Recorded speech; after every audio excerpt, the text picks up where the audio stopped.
के मंदिर में आग लगाई गई। ये पहली घटना नहीं है जब मनुवादियों ने इस तरह का काम किया है, क्योंकि होलिका दहन के दिन ही इस तरह की घटनाओं को अंजाम देना, इतिहास में अगर आप जाकर देखेंगे तो बहुत सारी ऐसी घटनाएं कहीं ना कहीं जो बहुजन समाज के लोगों पर या उनके महान पुरुषों पर इस तरह के जो कृतज्ञ हैं इनको करने का काम किया गया है। लेकिन ये हमें सोचना भी पड़ेगा कि आखिर इन लोगों की मंशा क्या है, क्या चाहते हैं, किस लिए इस तरह की घटनाओं को अंजाम देते हैं।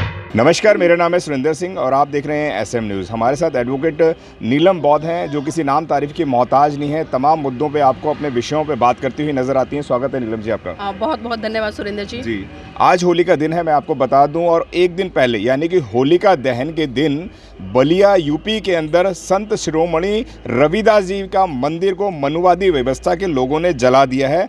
किस नज़र से आप देखते हैं? अगर कोई राम के नाम पे, रामचरित्र के नाम पे जस्ट एक फ़ोटो प्रतियां भी जला देता है तो उसके ऊपर रासुका लग जाती है, लेकिन संत शिरोमणि के मतलब लाखों फॉलोवर्स हैं, करोड़ों फॉलोवर्स हैं, देश विदेश के अंदर फॉलोवर्स हैं, तो उनकी आस्था के बारे में क्या कहेंगे और किस नज़र से देखते हैं? क्या किसी मंदिर को इस तरीके से आग लगाया जा सकता है, क्या कहेंगे?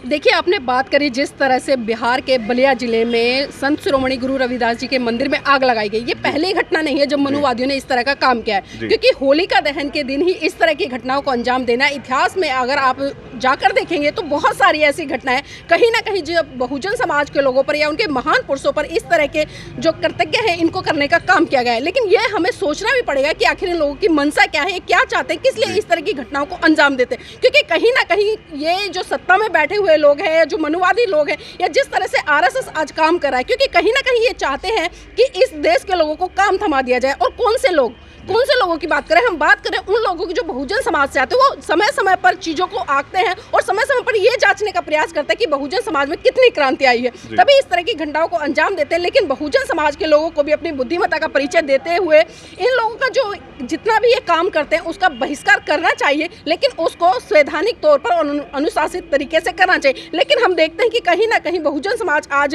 हिंसा की तरफ बढ़ रहा है, क्योंकि हम आए दिन देख रहे हैं कि जिस तरह से आज का जो यूथ है वो जय जय भीम करता है, जय भीम के नारे लगाता है, जय भीम के उद्घोष से आज इतना हर्षो उल्लास हो गया है। लेकिन कहीं ना कहीं हम देखते हैं जब अनुशासन की बात आती है तो उसमें अनुशासन हमें दूर दूर तक नजर नहीं आता। तो बहुजन समाज के तमाम लोगों को ये सोचना चाहिए कि जिस तरह की घटनाओं को मनुवादियों तरह के द्वारा अंजाम दिया जा रहा है उसको बड़ी बारीकी से सोचना पड़ेगा कि आखिर आपको वो क्या करने के लिए मजबूर करे। क्योंकि जब बहुजन समाज के लोग रोडों पर उतरते हैं, आपने देखा है कि उन पर रासुका लगा के या अन्य धाराएं लगाकर उनको सलाखों के पीछे डाल दिया जाता है। फिर क्या होता है उसके बाद में? उसका परिवार परेशान होता है, वो खुद परेशान होते हैं और लगातार जेल में, कोर्ट कचहरी में चक्कर काटने का काम करते हैं। लेकिन यहाँ पर मैंने कहा ना, वही चीजें हैं कि जब तक बहुजन समाज के लोग अपने महान पुरुषों को नहीं पढ़े, क्योंकि इस देश में क्रांतियां बहुत हुई हैं, ऐसा नहीं कि क्रांति पहली बार हो रही। क्रांति साहब मान्यवर काशीराम जी भी ने किया, बाबा साहब ने भी किया, सावित्रीबाई फुले ने भी किया, राष्ट्रपिता ज्योतिबा फुले जी ने भी किया, पेरियार जी ने भी किया। तमाम बहुजन महान पुरुषों ने इस देश में क्रांति की, और उस क्रांति की दिशा क्या थी ये भी हमें सोचना पड़ेगा। अगर उनकी क्रांति अनुशासित तरीके से नहीं होती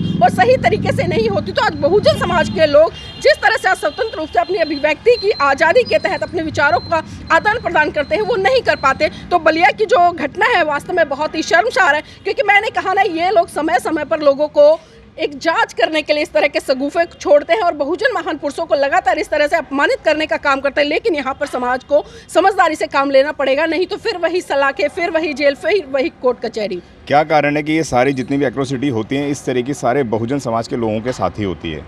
देखिए, बहुजन समाज के लोगों के साथ इसलिए होते हैं क्योंकि आप सबको पता है कि ये बहुजन जो समाज है बहुत ही शक्तिशाली है, लेकिन कहीं ना कहीं समय समय पर इसको जाति के आधार पर बांट दिया गया, इसको धर्म के आधार पर बांट दिया, इसको सांप्रदायिकता के आधार पर बांट दिया। अगर आज मैं बहुजन समाज की बात करूँ तो इसमें तमाम ऐसी जातियां बना दी गई हैं जिससे कि आज कहीं ना कहीं एक जाति दूसरी जाति से भेदभाव करे, जबकि हमारे महान पुरुषों ने बहुजन कॉन्सेप्ट दिया। आज उस बहुजन कॉन्सेप्ट को ना लेकर हम जातियों में बट गए, और इसका कारण क्या है कि सत्ता पर बैठे हुए लोग लगातार चाहते हैं कि जाति के आधार पर इन लोगों के ऊपर शोषण किया जाए, और जाति के आधार पर ही हमारे ही अपने लोग कहीं ना कहीं, चाहे मैं खटीक समाज की बात करूं, बैरवा की समाज की करूं, या चमार की बात करूं, या जितनी भी तमाम बहुजन समाज में जाति आती है, वो एक दूसरे को चाहे तो नीचा समझते हैं, ये सोचते हैं कि मैं इस जाति से ऊपर। जिस तरह से वर्ण व्यवस्था के तहत जो ब्राह्मण है वो सबसे ऊपर आता है, फिर क्षत्रिय है, फिर वैश्य है, फिर शूद्र है, इसी तरह से शूद्र में तमाम जो जातियां हैं कहीं ना कहीं हम देख रहे हैं कि वो जातियां आज अपने आप पर, अपनी जो थोड़े ऊंचे हैं वो अपने आप पर गर्व करती है। लेकिन ये सोचना पड़ेगा कि आखिर हम क्या कर रहे हैं, और इन सभी गलत चीज़ों से निकल कर हमें अपने महान पुरुषों की विचारधारा को पढ़कर उसको मनोसात करने की जरूरत है। जी, जैसे आपने बताया कि 4 तरीके की जातियाँ होती हैं, वैश्य, ब्राह्मण, शूद्र करके बताया, लेकिन जो ब्राह्मण बताया है वह मांस मदिरा का इस्तेमाल नहीं करता है, ऐसा तमाम ग्रंथों में लिखा हुआ है।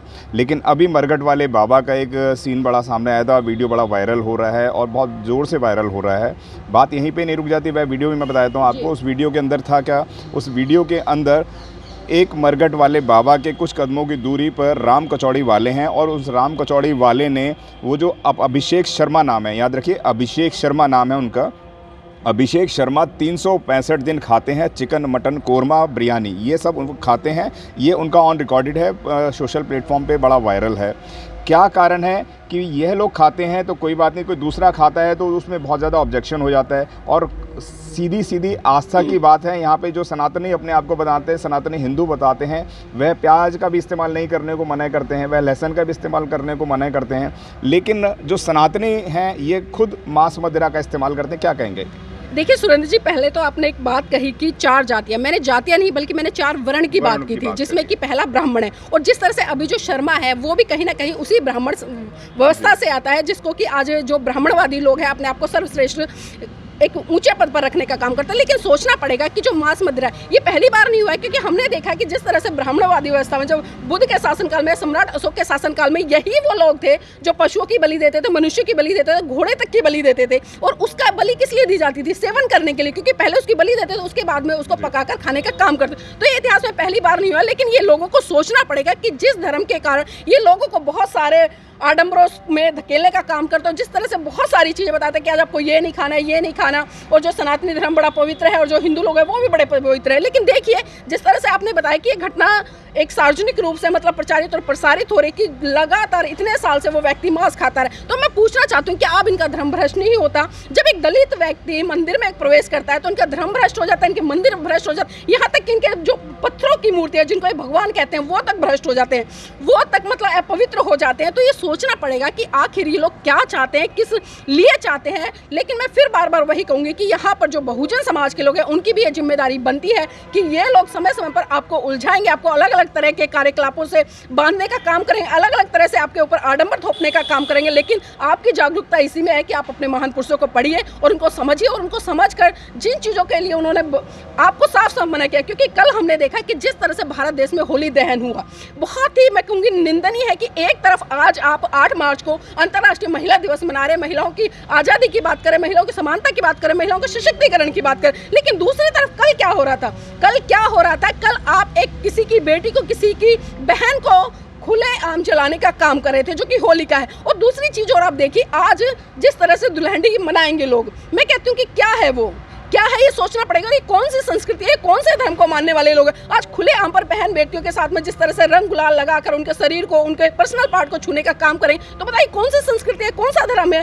तो हमें सोचना पड़ेगा कि कहीं ना कहीं ये लोग नशा करके, नशीली चीजों का सेवन करके और भी अन्य तरह का जो व्यभिचार है वो आज के दिन करते हैं। तो इन व्यभिचारों से, इन तरह के जो त्योहार है, क्योंकि त्योहार हमारे महान पुरुषों ने साफ साफ कहा कि त्योहार मतलब तुम्हारी हार, इन चीजों से बचो। और हमारे तमाम महान पुरुषों ने इन चीजों का बहिष्कार किया। लेकिन विडंबना है कि बहुजन समाज के लोग आज सिर्फ बहुजन जो समाज के महान पुरुष उनकी जय जयकार तो करते हैं, लेकिन उनको पढ़ने का काम बिल्कुल भी नहीं करते हैं, जो कि बहुत ही गलत बात है। मैं कहूंगी कि जब तक अपने महान पुरुषों को आप नहीं पढ़ोगे तब तक आप कोई भी क्रांति नहीं कर पाओगे। कोई भी क्रांति नहीं करते हैं। आपसे हमारे साथ नीलम बाबू जिन्होंने बताया कि जो बहुजन समाज के लोग हैं उनको एकत्रित होना पड़ेगा, उनको संगठित होना पड़ेगा। जो बाबा साहब ने भी आपको दिया था कि आप संगठित हों, संघर्ष करें, तो वह आपको लगातार करना होगा। धन्यवाद नीलम जी। अगर आपने अभी तक हमारा चैनल सब्सक्राइब नहीं किया है तो सब्सक्राइब करें और घंटी का बटन बिल्कुल भी दबाना ना भूलें, ताकि सभी लेटेस्ट खबरें पहुंच सकें आप पे सबसे पहले।